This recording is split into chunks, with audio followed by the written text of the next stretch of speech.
o mais teológico da Bíblia, né? Se a gente for pensar naquela época, os romanos eram o império e eram aqueles detentores do conhecimento, da ciência. Então, para escrever para esses caras tinha que ser realmente algo que os fizesse se prendesse na leitura. Então, o livro de Romanos é um livro considerado por muitos teólogos um dos livros mais teológicos da Bíblia. E vamos ler Romanos 1, versículos 16 e 17 apenas. Amém? E diz assim: pois não me envergonho do Evangelho, porque é o poder de Deus para a salvação de todo aquele que nele crê, primeiro do judeu e também do grego, porque a justiça de Deus se revela no Evangelho de fé em fé, como está escrito: o justo viverá pela fé. Vou ler só o primeiro novamente. Pois não me envergonho do Evangelho, porque é o poder de Deus para a salvação de todo aquele que crê, primeiro do judeu e também do grego. Me veio primeiro questionamento. O Evangelho é o poder de Deus. E aí eu comecei a me questionar. Se eu nego ser evangélico, eu estou negando o poder de Deus sobre a minha vida. E eu falei, cara, mas que poder é esse? Como é que o Evangelho pode ser o poder de Deus? Como é que ele funciona como poder de Deus? Como é que essa coisa funciona? E isso começou a me fazer a buscar entender a importância de ser evangélico, de ser o Evangelho, de viver o Evangelho, de crer no Evangelho, de vivenciar o Evangelho.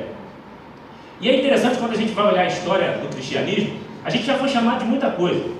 A gente já foi chamado de caminhantes, aqueles que criam o caminho, né? Porque Jesus dizia que eu sou o caminho, a verdade e a vida. E aí, lá, inclusive, nós vemos Paulo dizer isso, que eu faço parte da seita dos caminhos, dos caminhantes, daqueles que caminham, né, junto com Cristo. Depois nós fomos, de uma forma pejorativa, chamados de cristãos. Nós éramos chamados de cristinhos.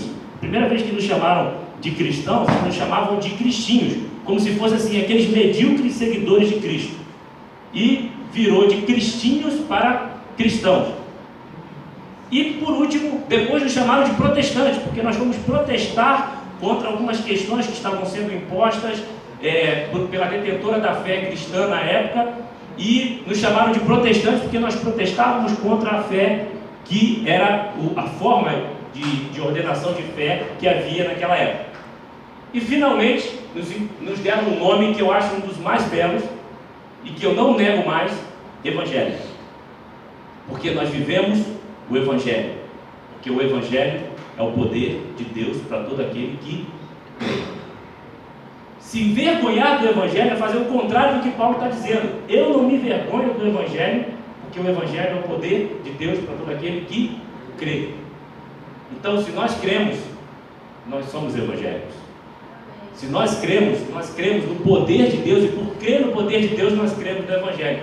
Mas que ligação é essa entre Evangelho e poder? Que poder é esse? O que esse poder pode fazer? Talvez os mais pentecostais digam que é um poder para falar em línguas, curar, libertar, ressuscitar mortos, girar na igreja, sei lá. Talvez esse poder seja uma manifestação espiritual do poder de Deus. Mas quando você vai lendo o que Paulo escreve, não só nesse texto, mas em outros, você vai entendendo que é algo muito além desse poder espiritual. Muito além desse poder espiritual.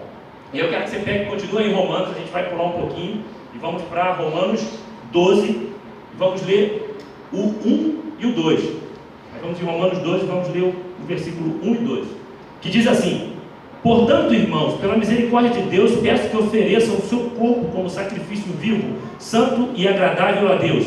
Este é o culto racional de vocês. Veja bem, nesse primeiro versículo, Paulo está falando para a gente fazer um sacrifício. E é um sacrifício sério, porque ele fala para a gente sacrificar o nosso corpo como um sacrifício vivo a Deus. Ele não diz para a gente chegar e cortar o nosso corpo e nos matar. Ele diz, ofereça a sua vida, o seu corpo, a sua existência como um sacrifício vivo a Deus. Certo?